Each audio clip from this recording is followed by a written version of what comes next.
What's going on, YouTube? It's Sensei, a place to be chill. Show me Mr. A&D and not Deion Sanders for prime time. What's up, y'all? What's up? We are back here with our first ever AEW Rampage review. Today was the debut of Rampage on Friday, August 13th, right after Smackdown. So usually we do our AEW reviews when it comes to like the Wednesday Night War, doing NXT, but it's our first time that we actually are doing it just AEW right now. On Rampage, a new hour episode, so a lot of things. It's 3 title matches tonight. They load the card up tonight. Also, a 4-man announce booth, and it's back to a 1-hour wrestling show. So there's a lot to cram in 1 hour, and obviously this is the very first Rampage, so we had to come here and review this joint. So off the back, me and Prime was sitting there. Look, we were going to give the same energy that we give WWE to AEW when they debut a new show. Now I have to say, when Rampage started, I was very disappointed about the set. Yeah, me too. Everybody was on Twitter and talking about, you know, well, let me know if the set looks different, or, you know, I wonder what the colors are, and I'm just like, honestly, it just looks like Dynamite on Friday. Pretty much. Other than, of course, it's saying Rampage across the banner and maybe across the ring, but there's no difference. And, you know, that's one thing I miss about old school wrestling, or just anything in general. If you're going to have 2 shows on your wrestling content, I'm just saying, like, even Raw and Smackdown, they may use the same stage, but even the color is different. Mm-hmm. Raw has red, they use the red and white lights, where SmackDown uses the blue and white lights. Like, I've been to both shows of Raw and SmackDown and 205 Live. I've been to all them shows live, and even though you didn't volunteer to go to 205 Live, stop. Look, I bought the tickets. I just stayed there after SmackDown. I said, fuck, I'm gonna stay here. So my only thing is, even though they use the same stage, which I don't like, they changed the ring skirt, they changed the ring ropes, and they changed the color. So at least it can identify as a show different. I was like, okay, so since we're going for like a lightning type theme for Rampage, I was like, well, why not just at least have some kind of orange and white type thing? Maybe orange clashes, the colors clash. I mean, you know, hey, I'm not a cinematographer, so, you know, that could be a possibility. But it just felt like Dynamite on Friday. How'd you feel about it? Yeah, I wish they would have changed the stage, or at least change it to one tunnel in the middle. If, like, at least for a Rampage, y'all can do the one tunnel in the middle. And I know y'all got the ability to do it because Cody comes out the middle, so y'all can do one tunnel in the middle. Yeah. For one show, and then 2 tunnels to other shows. I mean, it don't have to be, because I don't everybody think out there that we're talking about this got to be a significant type change. It doesn't, but it just has to something that can identify. Like, if you was to close your eyes and then open them back up, and you see a side-by-side screen, and I'm like, which one is Dynamite, without looking at the ring apron or anything, which one is Dynamite, which one is Rampage, you wouldn't be able to tell. Yeah, no. You would not be, if you hold 2 side, if you held 2 pictures side by side, you would not be able to tell which show it is. Unfortunately, with WWE, even though it's the same stage, I can see what show is SmackDown and what show is Raw. Yeah, that's the thing I'm saying to change. Even with WCW, I knew what Nitro was, I knew what Thunder was, and WCW didn't even have like the big sets like WWE did. They had a big Titantrons until, you know, the Vince Russo era. So yeah, I mean, even they can even do that. They can even just take away one Titantron and just have one, or put them together, just have one big Titantron and the two entrance tunnels. Like, it could be something that simple. It could have, but the way they was just hyping this whole thing up, I just figured that, you know, a little attention to detail would have probably went into that, but unfortunately it didn't. But that still does not stop for what we have going to Dynamite, because we are kicking off, with Rampage. We're kicking off Rampage for the Impact Championship, Christian Cage taking on Kenny Omega. So Kenny Omega is, the belt collector. I thought that they considered the Impact Championship and the TNA Championship two separate things, but I guess if you're do, but they are separate, but they are one title. Got you.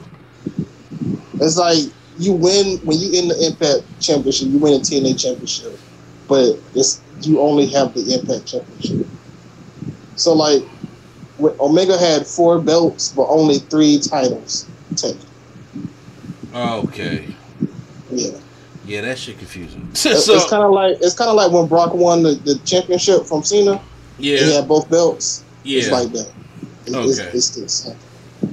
Gotcha.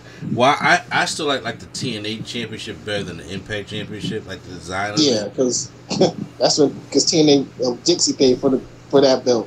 You can tell the other dude paid for the Impact belt. Don Callis? No, whoever, Billy Corgan or whoever. Gotcha. Yeah. Billy Corgan bought the Impact thing. So, we start off, the crowd is hot for this match, believe it or not. I'm like, okay, fine, I don't mind seeing Christian and Kenny Omega. I don't mind seeing it on an episode like this. Do I feel as though it's a good all-out match? No. But after seeing tonight, it was actually a pretty good match. Christian hung in there longer than I thought he would, because there was times where I thought he was getting gas, and it looked like Omega was kind of like slowing his pace to keep up, so Christian could keep up a little bit. I don't know if you felt that way when you was watching the matchup, but that's what I was seeing at times. Kenny Omega does his exploding suplexes with on Christian. What's it called? He holds both your arms up in the full nuts, so that does a little snap. The tiger suplex. Yeah, the tiger suplex. So meanwhile, Kenny gives a signal as Don Callis, the referee, that gives a signal for the Young Bucks to start coming down. The Young Bucks make their way down, but they slide a chair into the ring.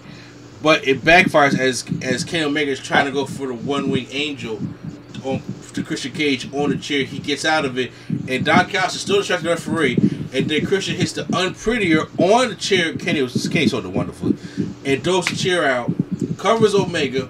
1, 2, 3. Christian Cage is your new Impact World Champion.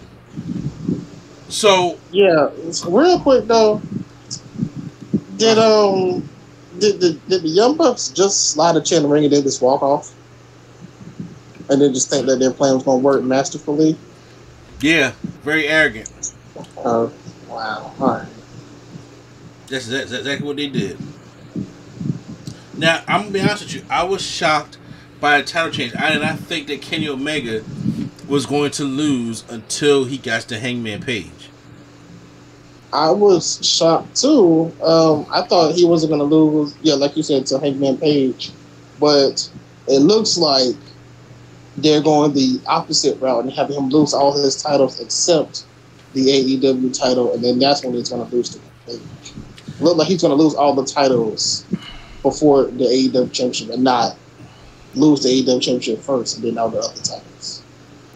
Yeah, it looks like they're going to do that, but I was trying to keep, like, the appeal of having this belt collector. Kind of remember when Bobby Lashley was doing it in Impact? Uh-huh. It's like having this walking Armageddon with all these belts. And even when Kurt Angle was doing it, and when somebody just beats that person one time, and it's just like, yo, and they got all the belts, the win just means so much more. Uh-huh. And that's why I was kind of hoping that Hangman gets it. He's the one that can beat Omega, and then all of a sudden it's just like Omega goes through like a downfall or a depressing period, where then he starts losing all the rest of his titles because he can't hold on to the prestigious one. So, but on the flip side, I get why they made Christian Cage the champion. I mean, Christian Cage's name is synonymous with Impact Wrestling. Uh-huh. And for him to be able to go on Impact as the champion, to go back home to Impact where Christian Cage made his name at, I'm cool with that. I'm not too angry about that. But seeing Christian at this stage of his career in 2 championship matches, I'm like, yeah. I don't know if I like that, to be honest with you. I mean, it was a good way to kick off the show. I don't like that he's in the same, in the same match, but I already know it's gonna be a good match. That's not my problem. My problem is that we just had a big build for this match, and now we're doing the same exact build for match less than a month later. Mm-hmm. That's all. It just, I wish they would have just had the one match. I strongly agree with you. Well, during the post that Christian celebrating back there with Jurassic Express. Oh, I hate that.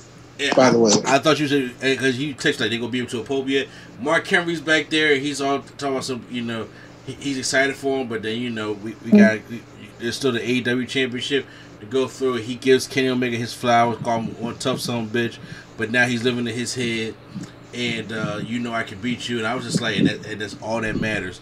So I was like, okay. And Mark Henry, and this probably wasn't nothing at all. Mark Henry gave him a hard pat to the back.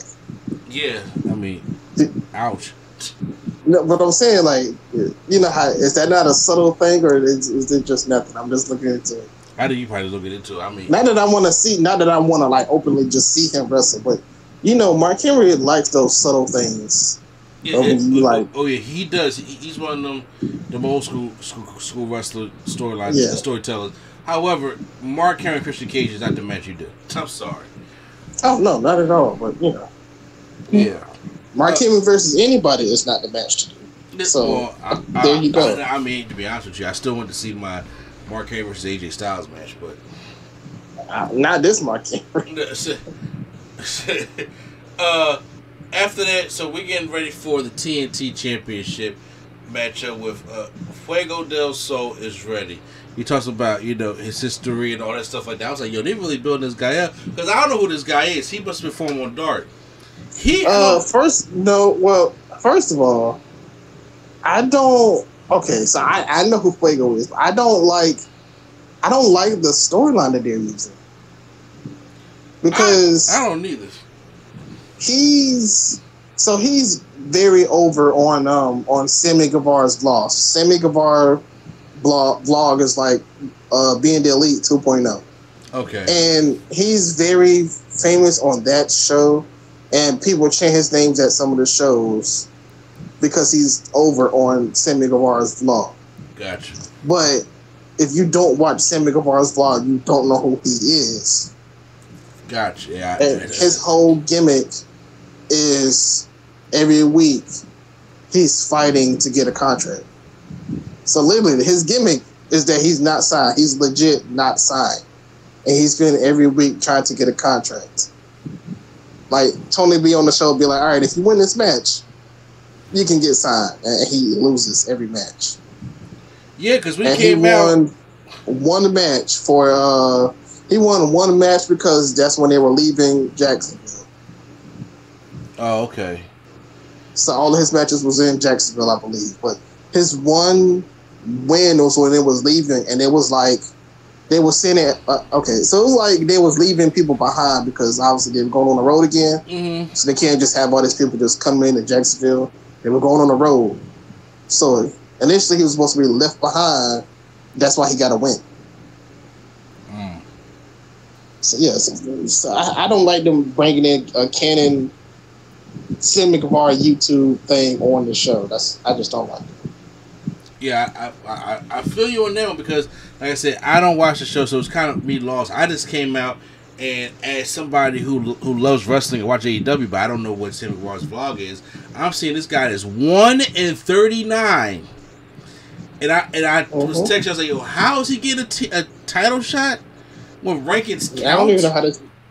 I don't know how this match came about. I don't neither. I thought this guy was something like on Dark. He finally get his opportunity. He will come in like Dante Martin. No, this is a gimmick, and so he. I knew he was. I knew he was like not. Like I knew his record was horrible before anyway. Yeah.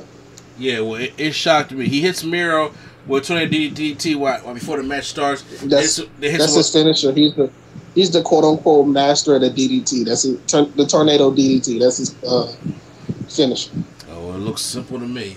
He hits it again on Miro, and he goes to the outside. He tries to get a little bit of offense, but Miro's like, yo, stop this, John. Honestly, I thought, for a second, I thought they were just going to let him get counted out. He still gets the contract and lose the match and wins the match, but don't get the belt. No, Miro going to destroy this guy. Miro comes in, and he does he calls Samoa drop, and Chris Jericho's like, it's a Bulgarian drop! Yeah, I mean, yeah. Funny line by Chris Jericho on commentary was just like, because Fuego does so talk about how much he's from Alabama. He said, what kind of luchador comes from Alabama? Great line. I laughed out loud saying that. I'm asking the same thing like, yo, really? What fucking luchador does come from Alabama? Man, it will come from Mexico, El Paso, Texas. Some know Alabama. Shit, I ain't seen no luchadors down there. So, he hits a matcha kick on him. Hits the game over. He taps out. Miro wins the match, obviously. After the match, Sammy Guevara comes out with Tony Khan. Tony Khan gets his M. Night Shyamalan cameo, and enough with the awkward hugs. And then Sammy comes down and says, look, you have a terrible record, but since you are my best friend, you got yourself, you are now all elite. So he has now officially been signed. And I was just like, oh, this would be a storyline that I am not aware of. I was like, why is Sammy Guevara coming out? I said, because of Hispanic people or what? I was like, why is he coming out? And then since you told me the backstory. Say what? It's his best friend in real life. Yeah, so I'm saying, so since you told me the backstory, I'm like, oh, okay, well, there you have it. Yeah, I personally, I know we probably spent too much time on it. I personally just didn't like it because I'm like, it's a blog thing, and yes, he's over on the blogs, but they did not have to do this big shebang just for him to get the contract. You know what I mean? Yeah. Like, I would have rather them just had the graphic Fuego del Sol is all elite, not him getting a contract in the ring and Tony Khan making his second appearance ever on TV to give this man a contract. Fuego out of all people a contract, like, you know. Honestly, when it comes to Tony Khan, he could just you could just dictate this for Elevation or Dark. Yeah, that's what I'm saying. He could have just did it then. Like, this was a big moment for Fuego. I'm not trying to discount his moment, but I'm saying, like, I don't think it was such a grand thing for him to just lose and then still win. You know? Yeah. Honestly, the way that Fuego's thing go on BT on Sammy Guevara's vlog is he would have had this long speech by Sammy and all that, and then would have gave him a contract as like a ring crew or something.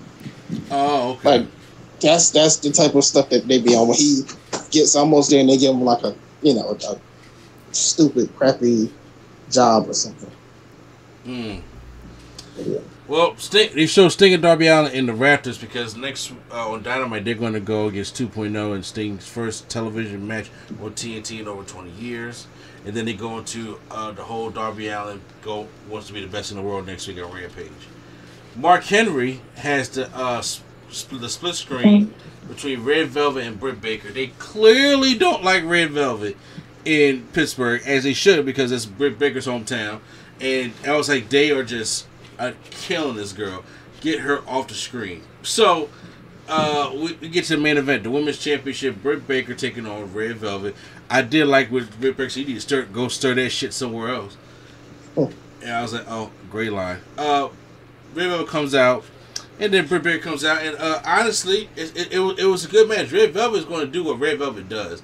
She's going to sit there and do the best she can, be athletic, and shows for all kinds of stuff like that. Velvet goes for her glove that Britt Baker's wearing, tears the glove off, and she goes for a moonsault and gives I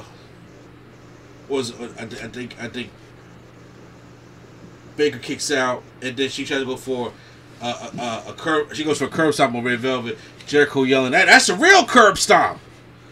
And I was like, "Okay, here we go."